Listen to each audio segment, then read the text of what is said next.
Discussion, Mr. Chair. Please proceed. Kagawad, first time na po, no? Dito. Actually, this is the first time for me to attend this meeting. nga, But I eh. have proposed a lot of bills or resolutions already. Kaya nga nabigla ako eh. No? Kasi nagpunta ako sa session nyo eh. Last time, no? Ngayon lang, nakita kita doon. Sabi ko,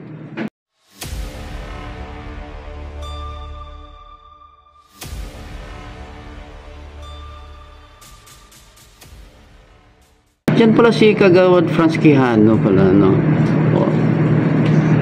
Pare, ikaw may gawa dito? Yes, Your Honor. Okay. Hindi ito gawa ni Kagawad Frederick Marcelo? Hindi. No. A lot of our proposals are actually done by me. Okay, so ganito po Kagawad, no? Considering that this is the first time to be with the committee, and I'm expecting na the committee is expecting na dadami pong mga time na marami kang mga ordinance resolution na para sa barangay Bagong Silangan. Actually, sorry to interrupt, Your Honor. I have a lot of resolutions already from the previous council that I actually connected with. It just happened that we are actually not attending your session. With due respect, I think this is actually the first time that I was actually informed about SRC. Me and Kagawad Fred Marcelo are actually contributing a lot of resolutions within Barangay Bagong Silangan, Your Honor, with indulgence. So considering na alam niyo na po ngayon, Expect a lot. expect a lot, ha? Galing, ha? Na, next year na yun, ha? Yes, next Your year na Honor. yan, ha? Asahan ko yan, pare, ha? Yes, Your Honor. Okay, meeting resume, Mr. Chair. Okay, so considering first time nyo po. First Yes, time Your Honor. first time nyo rin po dito makwan. First time nyo rin po dito Masala. masalang. Hindi lang masalang, Matanong, ma-interrogate. ma-interrogate, ma-impeach. Alam po yan ni Kapitana ng Apolonio Samson eh. Okay. Ito po ha, pag-usapan na natin itong iyong resolution. Maganda po ito kasi maraming tindahan doon sa barangay. Yes, Your Honor. Ikaw may gawa nito, ikaw nag-type. Yes, Your Honor. Okay, may kopya ka? Yes, Your Honor. I have it. Nasa cellphone mo. Sabihan mo yung assistant barangay secretary, next time bigyan ka ng hard copy ha. Actually, sir, Your Honor, meron po siya. Hindi lang po siguro ako sanay Okay. Kasi po, the reason why I'm asking if you had a copy, kasi gusto kong basahin mo yung dispositive portion. Now, therefore.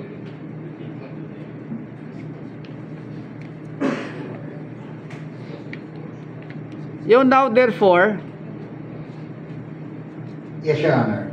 Okay. Now therefore be it resolved as it is hereby resolved by the Sangguniang Barangay Bagong Silangan in session assembled represented by Honorable. Bakit po napunta dyan ang pangalan ni Kapitan?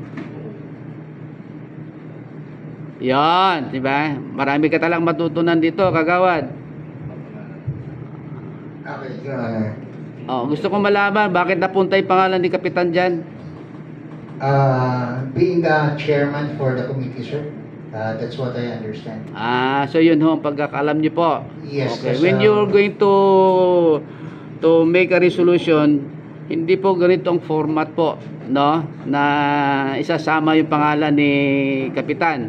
Kasi sa baba nandun naman yung pangalan niya para pumirma. Yes, sir. Sa dispositive portion, hindi po na dapat kailangan ilagay ang pangalan ni Kapitan. What you're going to put is the name of the introducer, kung sino nag-motion to approve, and then kung sino yung nag-second to approve the motion. Okay?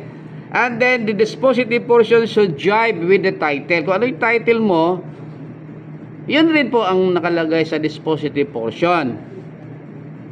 Di ba, Kagawad? Huwag ka mag-alala, Kagawad. Ito lang naman for record purposes, marami po tayong ituturo sa iyo yan.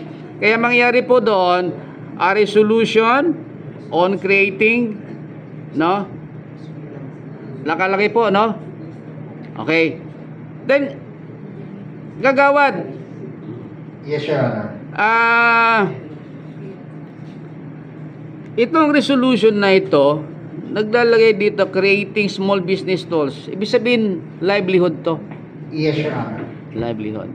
So when you create, it should not be in the form of a resolution. You're creating something eh.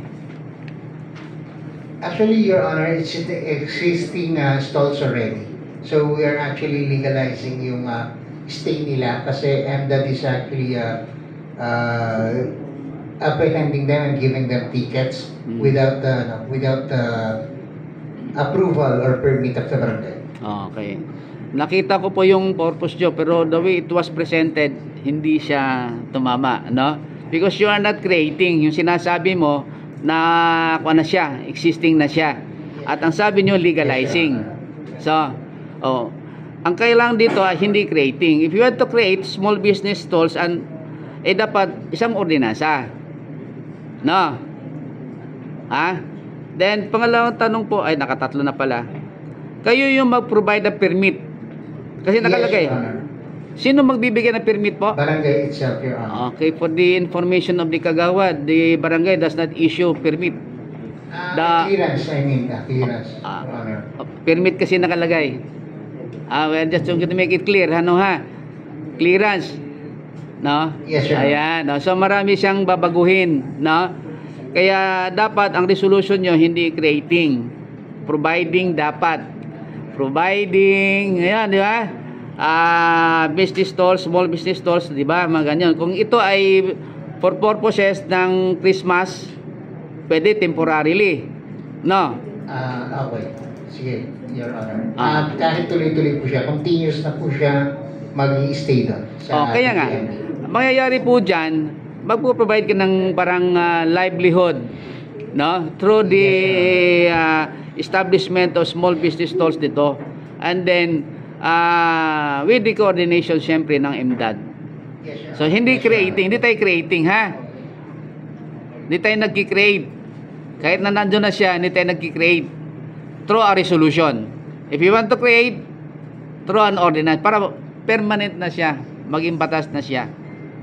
Okay? And then, tanggalin mo yung permit. We do not issue, yung barangay does not issue permit, only clearance. You want to issue, what you want to do is just assist the mga vendors to get MDOT permit. Okay? Yes, Your Honor. Ayan, so parang nabago ko na lahat yung resolution mo. It's okay, Your Honor. Okay. So ganito po ang gagawin natin po, ha. Ito naman ay maganda to eh. Pero gusto lang ng committee mailagay sa maayos yung resolution. So ganito gagawad, i-defer namin to, ha. No problem, Your Honor. And then based on the suggestion of the committee, ikon po natin aayusin. Yes, No? Your Honor. If you want my assistance, you want assistance aming representative ng Liga, ng Secretariat, nandito ho kami para tulungan ho kayo. I think, Your Honor, all your suggestions are taken, and I think we can create it on our barangay. Okay po. So okay lang po sa inyo na i-defer muna namin to, ha? No problem, Your Honor. Okay. Baka hindi pumayag yung co-author. No. I agree. Ayan. Okay. With that, Mr. Chair, with the conformity of the proponent, I move that we defer consideration of resolution number 138 series of 20 of Barangay Bagong Silangan. There's a motion for the deferment of resolution number 138 series of 2024 of Barangay Bagong Silangan. Duly seconded. Said barangay resolution is hereby deferred consideration. And please submit an amended version as recommended by the committee. Gagawad, masasabi natin? Okay, Your Honor. Thank you, ha, Kagawad, ha. See you next time, ha. Yes, Your Honor. Wag May mo- dalawa pa. Hindi, yung strip order yun, di ba? Hindi po, resolution number. Resolution pa rin. Next, resolution number 150, series of 2024, a resolution granting and approving the Transport and Communication Committee to be included in the final approval body of business permits within the vicinity of Barangay Bagong Silangan. So we will defend the Si Kagawad. Kagawa. Same, Your Honor. Yes, please proceed. So a resolution granting and approving the transport and the communication committee to be included in the final approval of business permits within the vicinity of Barangay Bagong Silangan. So therefore, sir, actually currently right now, the local government and along with the national government is actually instructing us to have the BARCO or the Barangay Road Clearing program of the government. Thus, we actually wanted to be included in the system of approving or the clearances for the businesses, because a lot of ambulant vendors specifically are occupying illegally the roads and blocking thoroughfares in our barangay. So it's actually we wanted to let's say to be more stricter with the approval of the permits rather than just approving it with SWM. Discussion, Mr. Chair. Please proceed. Kagawad, ikaw rin po may gawa nito, no? Yes, Your Honor. Okay. Nagkakasundo na tayo. Dumadami na, no? Ha? Okay. So, itong resolution mo granting and approving the Transport and Communication Committee to be included in the final approval body of business permits. Ano po ibig niyo sabihin po rito? May series po kasi kami before approving or the clearances or the permits sa barangay, providing businesses, like for example, first is the SWM checking yung vicinity if malinis or not. Then hindi po kasi included doon yung sa transport committee yung if yung obstruction nila like yung trapals or others are actually dangling yung trapals nila which nag-occupy nung thoroughfares ng barangay. As well as dun sa ambulant vendors, hindi sila masyadong aware on what is the relevant or what is the meaning of vendors on wheels. Yun po. They actually stay on one location for a lot of, let's say, prolonged times rather than, moving yung cart nila. So I think we have to inform them with this one. Okay.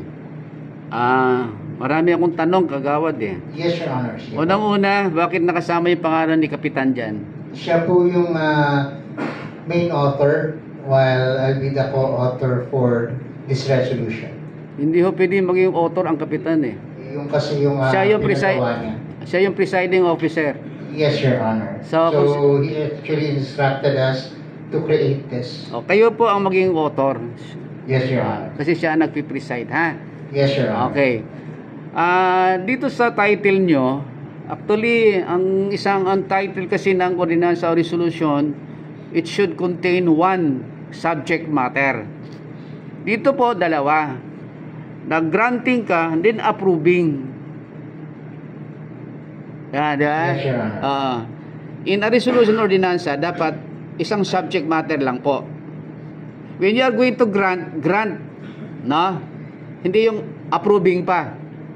Ayan, kasi two different matters yan eh. Okay.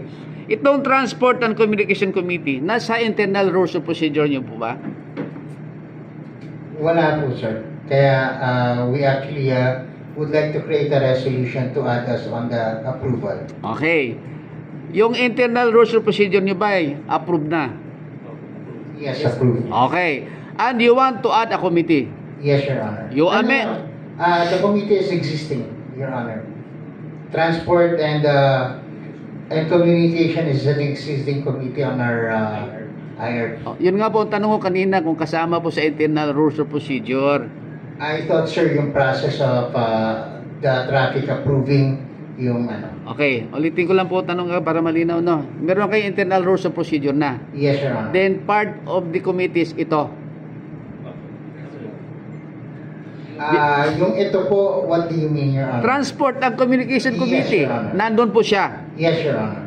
Kasi ang mga committee on transportation and communication, committee na. So ito yung pangalan ng committee. Yes, Your Honor. Ayan, okay.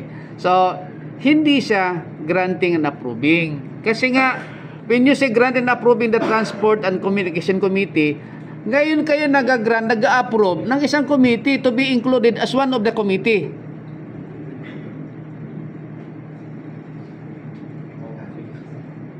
Maybe Go ahead, Your Honor. maybe yung pagka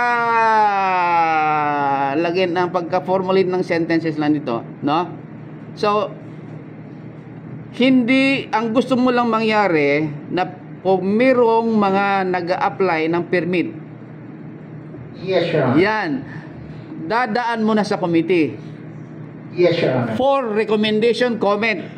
Yes, Your Honor. Ayun! Eh bakit naman kasi pinahirapan pa natin yung kwento? Only for the approval of the clearance before approving, Your Honor. Ayan. Dapat kasi a resolution, no, requiring the approval of the committee before the issuance of barangay clearance. Ayan. 'Di ba? Sabi ko, ang gusto mong mangyari naman ay bago sila mabigyan ng barangay clearance, dadaan mo na sa committee nyo, which is tama naman yun eh. Dadaan mo na sa committee nyo. Pero the way it was presented, kagawad, hindi lang lumalabas ganun eh. Ha? So, ang dapat ng title nito, a resolution, no?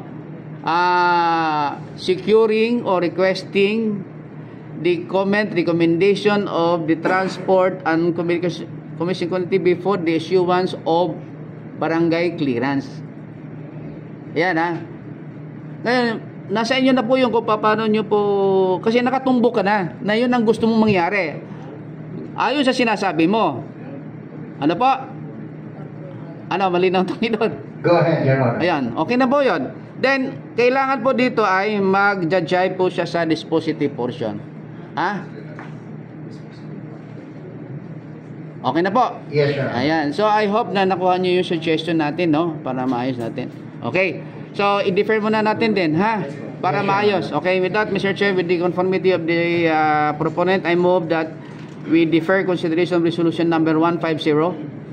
Second. There's a motion for the deferment of resolution number 150, series of 2024 of Barangay Bagong Silangan with the conformity of the said barangay, duly seconded.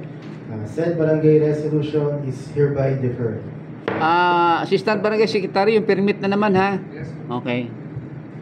So last for Barangay Bagong Silangan, resolution number 151, series of 2024, a resolution designating and permitting Sitio Pugut Road and between its intersection as one-way road during specific hours.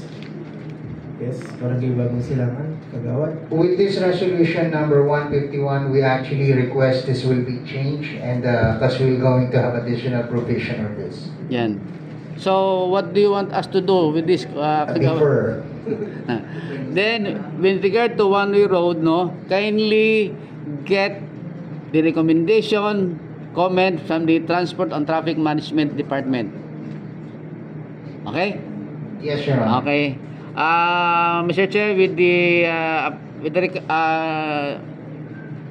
proponent requested that the said resolution be deferred. I move that this will be deferred, Mr. Chair. So Second. there's a motion for the deferment of resolution number 151, series of 2024 of Barangay Bagong Silangan as requested by the barangay, duly seconded.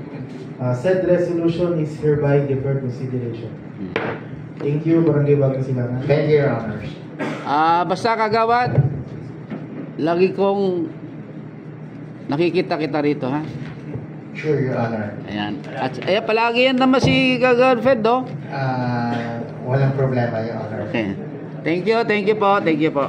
Thank you, Your Honor. I hope you learned something ano po sa amin, okay? Yes, Your Honor.